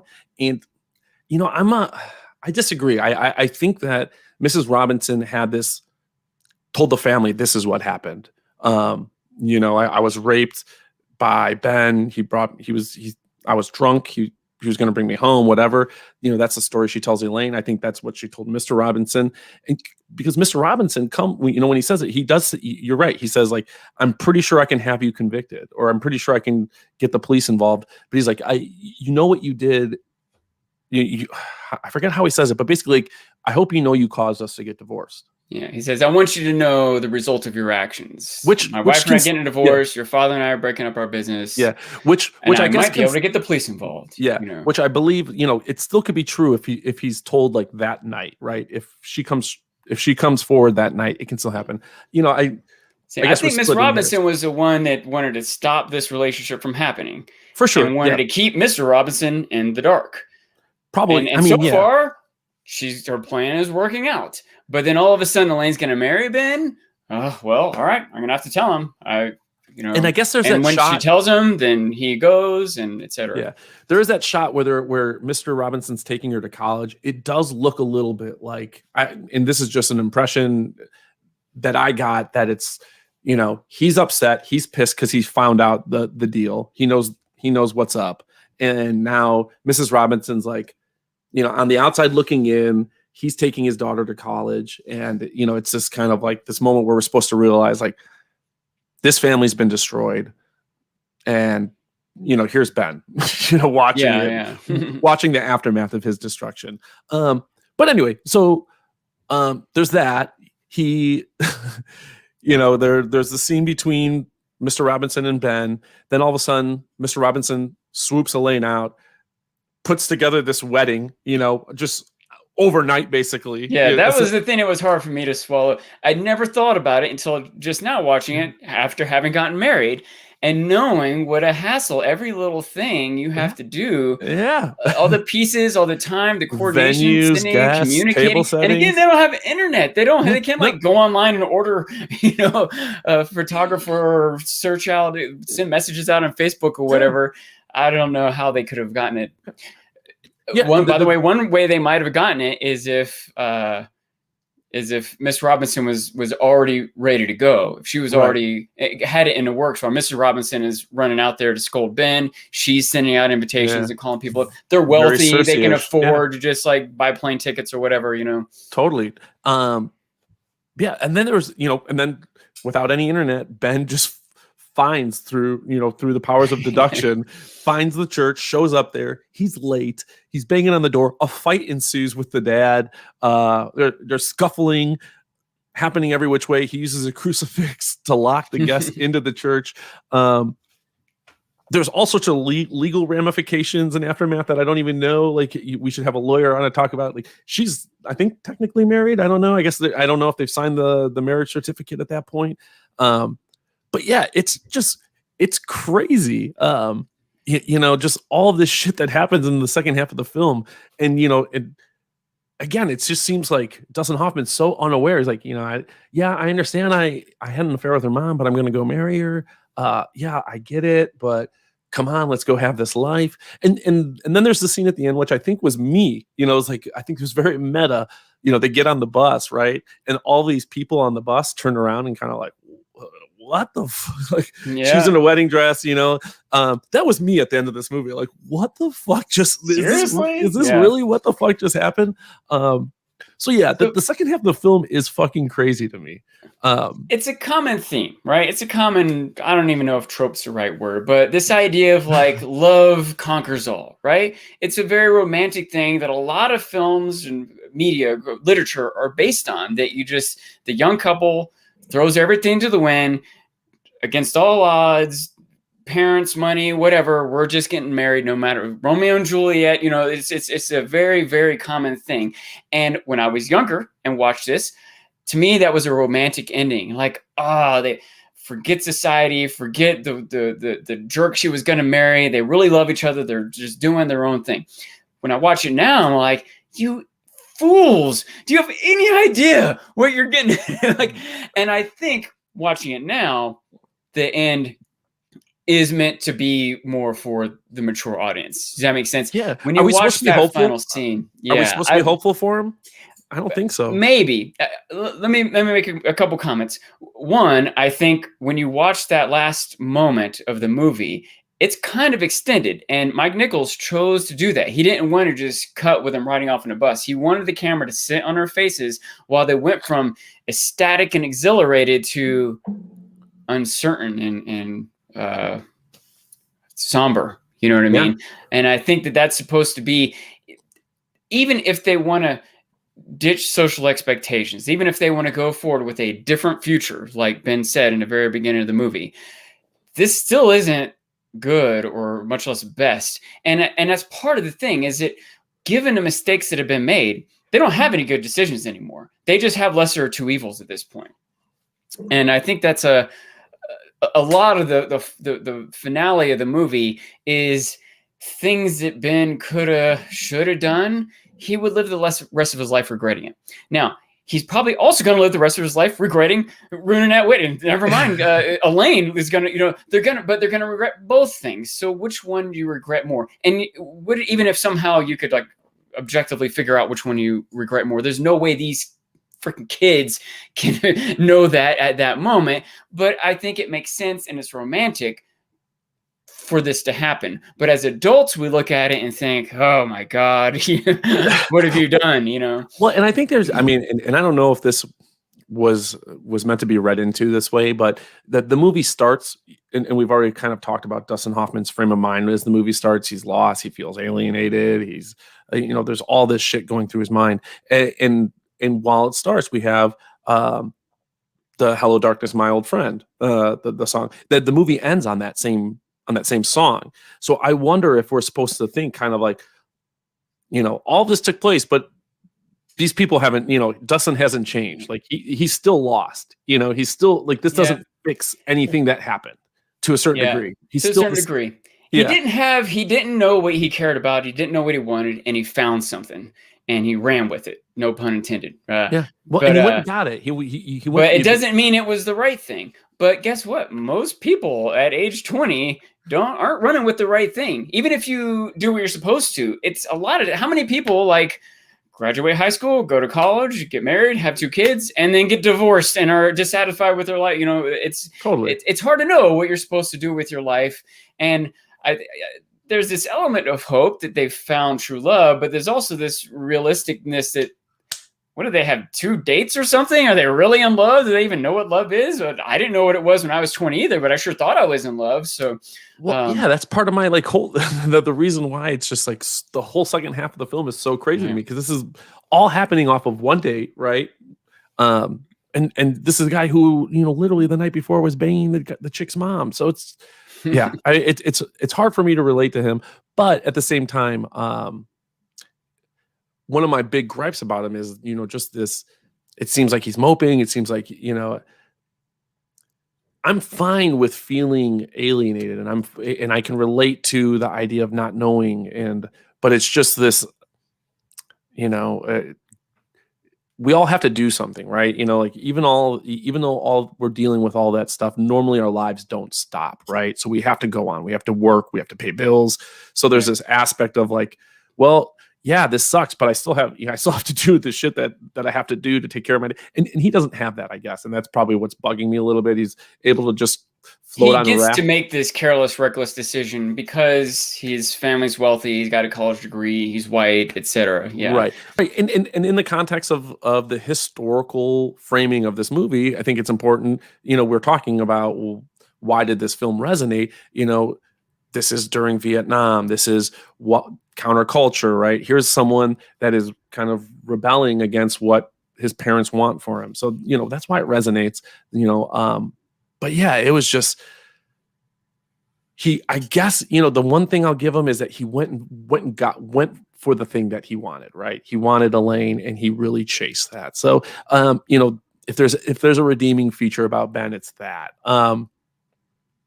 So something, unless you had something. No. A lot of these things we've been talking about can maybe be accounted for or seen in a new light when you consider the author of the book. I think his name was Charles Weber. That's a good point. Yeah, I failed to bring that up. He was he wrote this right after graduating college. And minor tangent here, because you mentioned how this reminded you a lot of Catcher in the Rye. Yeah. And I totally agree with that. A lot of similar themes and even plot points, awkward relationships with women, sort of alienation. Disdain from the establishment and so on. And it was written for someone who just got back from war. And the author, Charles Weber, after he wrote this, he lived this, he had just graduated college. And so you could see he probably had the same feeling. Got out of college. What am I supposed to do now? And he wrote this book. And Joseph Levine bought the rights for the book to make this movie. And by the way, he, after the movie was such a success, he even gave him more money. But Charles Weber was like, yeah, I guess, but I don't care about your money. Just like Dustin Hoffman, he didn't care about society's expectations. He lived this hippie lifestyle. He was basically impoverished and homeless for most of his life. It's weird. Like his wife named herself Fred and shaved her hair. They were mixed up in communes and artistic stuff. But I think the point is that this guy who wrote this story, what was important to him was this rejection of society and expectations. And I think that Mike Nichols even pushed that farther when he waited, because that was a decision he made for Ben to show up after the I do moment, that it doesn't even matter that we're already married. We're still rejecting this. We're still just getting the hell out of Dodge because we don't want to be part of what our parents are telling us we're supposed to be part of. And for better or worse, it might add some understanding to how it ended and what was behind these characters and the writing, Yeah. And you kind of mentioned the plastics line earlier. I had read that plastics in and of itself was a theme, as this artificial, superficial type thing that kind of was a mirror for everything the adults believed. Oh my God. I didn't think of it till just now, but that Radiohead song. Yeah. If they made that day, if they made this movie today, that would be Radiohead instead of Simon and Garfunkel would be that. For sure. That's a great call. And actually, since you're talking about making it today, one thing we did in the Clue episode that I really enjoyed was recasting Clue. Let's recast this movie. I'll let you go, and just really quickly. Well, another note that I picked up on in this in one of the scenes where Dustin Hoffman's wearing the black sunglasses, very young Tom Cruise-ish, which probably led to the casting of Tom Cruise in Rain Man. And I don't know if it was led to it, but very apropos. Yeah. So let's see. I have a little bit of a taint on my thoughts here because Buck Henry talked about how they cast this movie. And I also watched an interview with Dustin Hoffman too. And the original idea was that Dustin Hoffman's character was supposed to be a little bit more closer to Carl, the guy that Elaine ended up marrying. The frat brother, yeah. Yeah. He was supposed to be a little bit more, all of them. The makeout king. King. Yeah. But a little tangent, by the way, I think knowing Carl, we get the idea that he's kind of a shitty guy. Right? Like all his friends are like these frat boys popping towels, like, oh, where's the makeout king? He probably got her pregnant.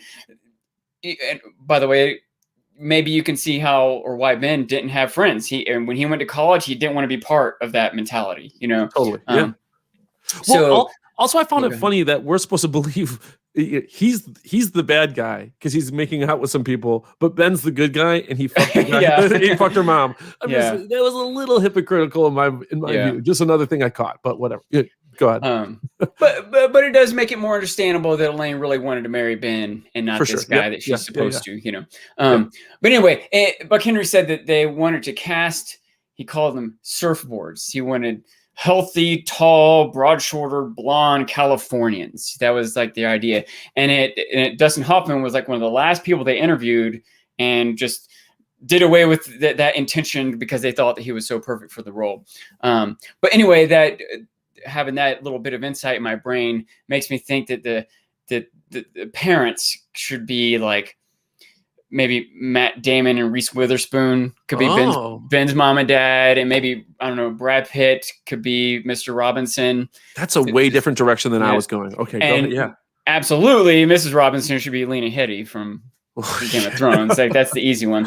Yeah, it's a little tougher to cast the younger ones for a couple reasons. One, there's maybe it maybe is important for them to be unknowns. I don't know if that's necessarily important, but they were unknowns for an original movie. But even among known young actors and actresses, I don't really know any. So off the top of my head, the best I came up with was Tom Holland. Maybe could be Ben. I think he's got a good mix of like athleticism. He can do the running bits, and he's got some kind of a young, naive look. But who was I thinking? I think Olivia. Shoot, is it Olivia Cook? I've forgotten. Yeah. From she was in The Sound of Metal this past year. Am I thinking of the right actress? I have it in my. Oh gosh, I think that's right. Anyway, yeah. Who did you have? So I went in a slightly different direction. So for Ben's parents, I had Eugene Levy and Catherine O'Hara. That's good. That's pretty good. I'm bringing back a little Schitt's Creek. I don't know. I felt like they were a little comic relief, a little overboard. Yeah. So I really like your pick as for Mrs. Robinson as Lena Headey. For Ben, I'm gonna go with Zac Efron. I don't know. I just feel like I just watched Neighbors recently, and I was getting Zac Efron. Is he like 40? I don't know, but you know what? Here's why. I watched Neighbors this past weekend, and I got some young Tom Cruise like vibes, right? So I just think that he plays like he could play 21. This heartthrob. I don't know. I've got him, and then for Elaine, I'm gonna go with Vanessa Hudgens, and yeah, just to shake up the Bieber's tree. I'm gonna do some Hudgens, and then for Mr. Robinson, I feel like I just blanked on his name. Gosh, he is a comedic actor. Rob, I'm blinking on his last name. He was the guy that did the In the Face. He was in the Army. Was he in Wet Hot American Summer? Yes, Hot American Summer? Yeah, yes. Rob. I know exactly who you mean. Mahoney? Rob Mahoney? Something Mahoney? Either way. Anyway, I know exactly who you mean. Yeah, okay. So hopefully you guys know who I'm talking about. That's how I recasted it. So I thought that was a I'm like interested in watching, and I'm actually surprised they haven't redone this movie yet in a Hollywood culture where they everything's been redone or remade.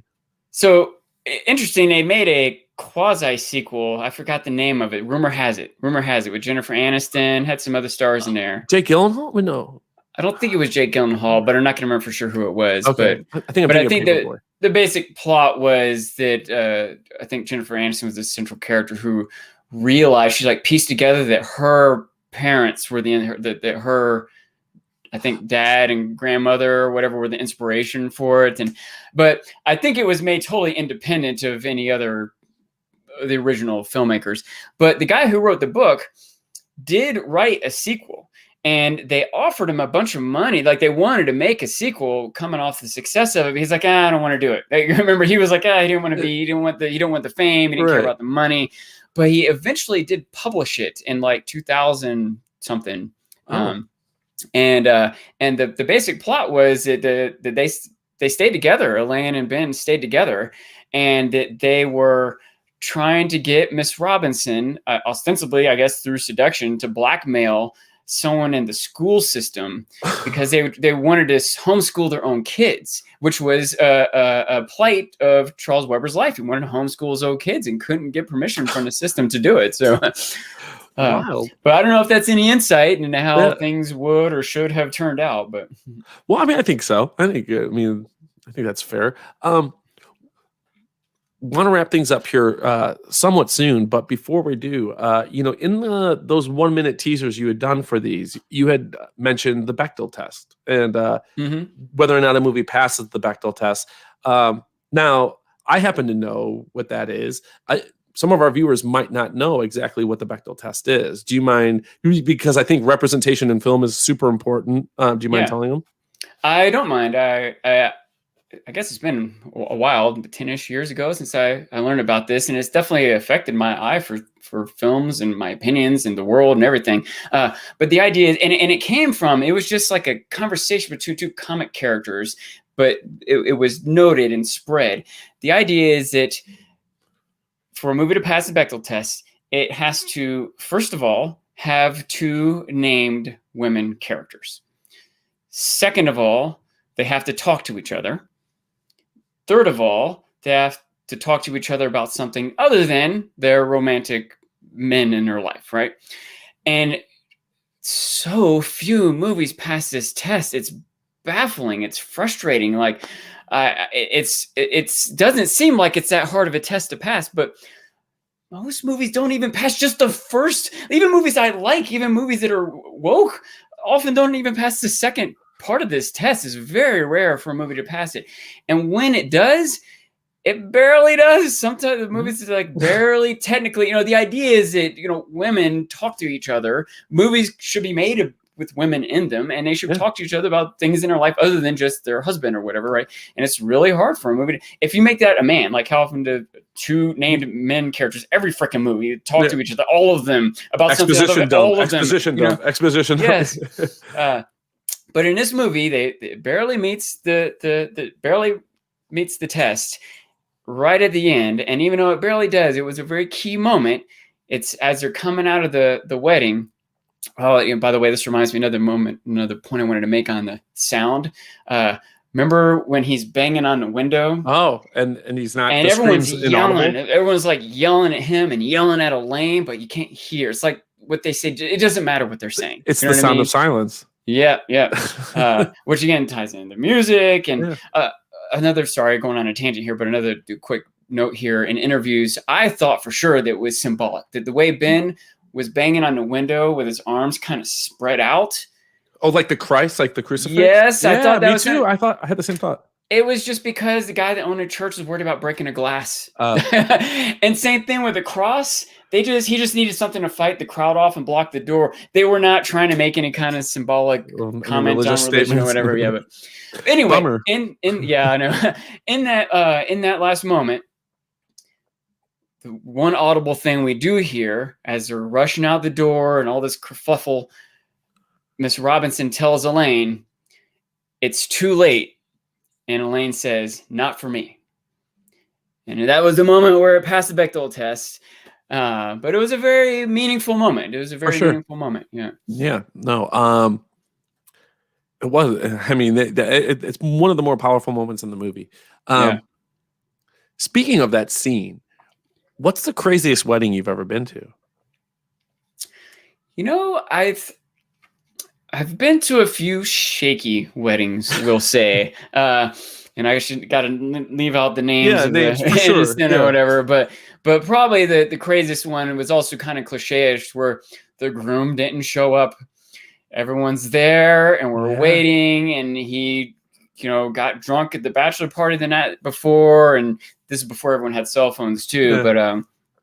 But yeah, and they did not get married. It did not. All the dress and the ring and the family and the church and everything. And he just didn't show up, and they just didn't get married. So I was at a wedding like that.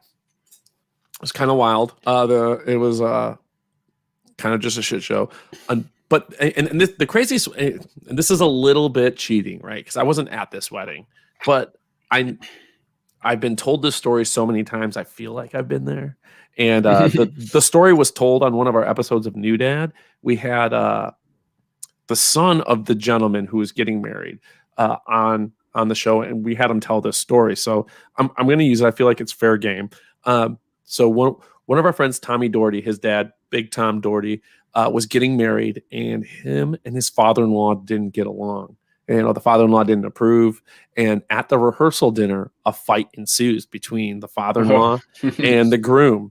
And in the midst of the fight, the father-in-law tries fish hooking the groom, and the groom bites off part of his father-in-law's thumb. Oh my God.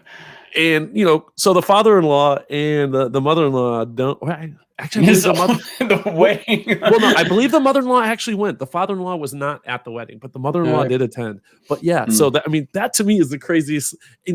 For years we thought our buddy was lying, and then one day we finally asked, his dad. We're like, dude, is this fucking for real? Did you really? And his answer was he just held up part of a thumb. He's like, yeah, kind of let us know that I really did bite off a thumb. That's the craziest thing. I mean, that's again somewhat reminiscent of here. People probably watch that scene, think like, "What? This doesn't happen? Shit like this happens." The last thing I want to talk about before we go is just, this is maybe my other. I'm probably to borrow a term from another podcast I really enjoy about movies. I'm going to call this picking nits or nitpicking. So picking nits. I wanted more on the fallout, right? Like Mr. Robinson and Ben's last name, is it Braddock's? I think it's Braddock. Yeah. So Braddock, so Mr. Braddock and Mr. Robinson, they're partners. They have a business together. They have a law firm. Ben shows up at the wedding. He, absconds with the bride. He has, for the intents and purposes of what Mr. Robinson believes, raped his wife, and we don't get any of this fallout, amongst the community. In fact, by the time, I've already mentioned this in the scene, which is kind of after some of this has happened, where Ben tells his parents he's going to marry Elaine. His dad is so out of the loop that he's going to call Mr. Robinson and like, hey, isn't this great with news? This excitement? Yeah. So it's just like, I want more about that fallout, like that to me is, is where the juice really is. I know you had some thoughts on this. Well, a lot of them were kind of covered already. Like one was the idea that like they had already been married and ditched it anyway. I think that one, legally, they can almost certainly get annulled if they were even technically married. It happened so quick, it's highly unlikely they had the marriage certificate and all the paperwork done that needed to get done. I think the dad and Miss Robinson were just like getting it over with to get Ben out of the picture, Yeah. And but I can imagine there being a lawsuit. Even in modern times, I wonder what if there's any kind of ability. Think of the money being spent if someone could sue someone for like ditching a wedding. That'd be a weird legal area. It would be an interesting thing to learn about. It might be a dark thing to learn about. I don't know. But well, you just wonder, like with this guy, the Craig and his, you get the impression that they're both from affluent families, right? And Carl, you mean? Carl. And the bride, the groom, yeah. Yeah, and the hit to your pride, like this is something you probably want to maybe pursue a little bit. I don't know. I kind of want. But I also think that one. Oh, go ahead. No, I was gonna say I like when a movie ends somewhat ambiguous, and it allows the hanging, like the kind of the Sopranos ending, fade to black. Was he shot? Was he not? Everyone can make their own decision. But at the same time, this is one example where I'm like, I would have really liked to have gotten a little bit more on the fallout. And it, doesn't even have to be at the end of the film, just maybe sometime between when Dustin Hoffman, has to find out where the wedding is and break it up. And, from the time that Mr. Robinson sweeps Elaine away, like, I feel like we could have gotten some of that, just a little bit. Maybe in the same way that Ben is presented as being alienated, maybe he's also self-absorbed, and the movie is about him and not so much the family and the other people that are affected by this. That's a great call. But also, I do think that they wanted to end it. I think they wanted to end it with this uncertainty, whether it be about the fallout with the family or how the relationship is going to fill in. The characters ended with uncertainty, right? They did not end with the commitment and determination they had at the moment they ran out of that church. It did not end with that same. They ended with uncertainty. And I think that as an audience, we're meant to be left with some uncertainty also. And society in that moment had a lot of uncertainty. So yeah, no, I was okay with the ending. Although I agree, I definitely thought a lot about what the fallout would be. And, that might be better than me being told about it. I don't know. Yeah, as Amy Blackfire says, this is a really interesting movie, and I'm glad that we picked it. I'm glad that we had a chance to unpack a lot of this. So before we do, our outros here, themes of this movie, we talked about, coming into adulthood, the feeling of alienation. What else do we have? Love versus responsibility. Love versus responsibility. And anything else? Maturity when it comes to love. And maturity when it comes to love. And I'm trying to think of anything else. I think, symbolism. I think we've hit a lot of the, the main things. Another thing that, I talked about the driving, and the fast driving, maybe the car as a status symbol a little bit. And at the very end, it fails to get them there, right? It runs out of gas. Yeah. That is a good point. Yeah. So maybe another good example. But yeah, I really I enjoyed. I found myself totally sucked in by the first half of this movie. Like, they sucked me in, and I'm really invested. And then the second half, I found myself kind of thinking, even on multiple watches, like, I can't believe I'm actually like this is what's taking place. But I think especially on further watches, because the first time it all starts to unfold pretty quickly. They do, I think, a good job with the transitions. The movie has, on some level, I feel, certain distinct parts. But when I think about it, they blur together. Like, one distinct part was just like the opening scene. Like, it went pretty quick from Ben in that party to Ben being seduced by Miss Robinson, Yeah. Very fast. So there is sort of like this intro part where we're being introduced to Ben and Miss Robinson, and then they're hooking up. And then a center part, which is the actual affair that they have, which then turns to him running after Elaine, and then the finale. But the finale was pretty quick, you know what I mean? And so, but I do agree with you, especially on the first watch. You really get drawn into the story and the character and the tone of everything.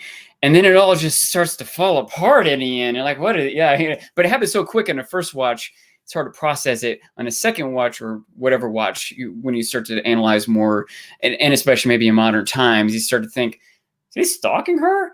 How the hell they get that wedding organized so fast? Like, did they only go on one date? Yeah.